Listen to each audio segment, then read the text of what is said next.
La littérature parle de l'aumône comme exercice concret de la miséricorde envers ceux qui en ont besoin.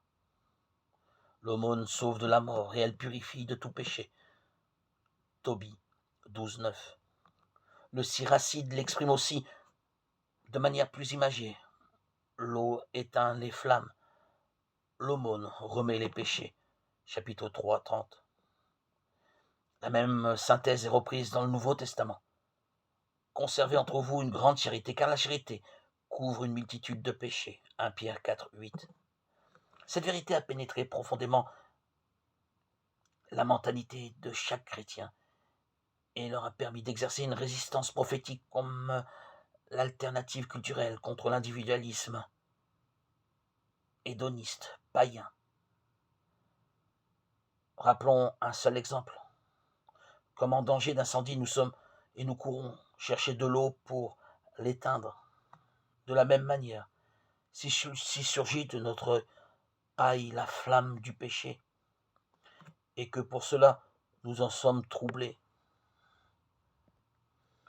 une fois que nous est donnée l'occasion d'une œuvre de miséricorde, réjouissons-nous d'une telle œuvre, comme si elle était une source qui nous est offerte, pour que nous puissions, nous, le peuple de Dieu, étouffer l'incendie.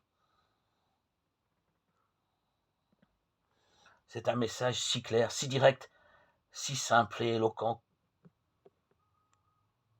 qu'aucun autre verset n'a le droit de le relativiser.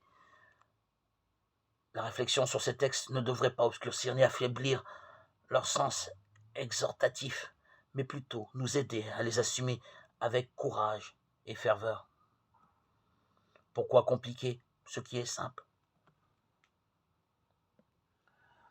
Les appareils conceptuels sont faits pour favoriser le contact avec la réalité que l'on veut expliquer et non pour nous en éloigner. Cela vaut avant tout pour les exhortations bibliques qui invitent, avec beaucoup de détermination, à l'amour fraternel, au service humble et généreux, à la justice, à la miséricorde envers les pauvres. Jésus nous a enseigné ce chemin de reconnaissance de l'autre, par ses paroles et par ses gestes. Pourquoi obscurcir ce qui est si clair?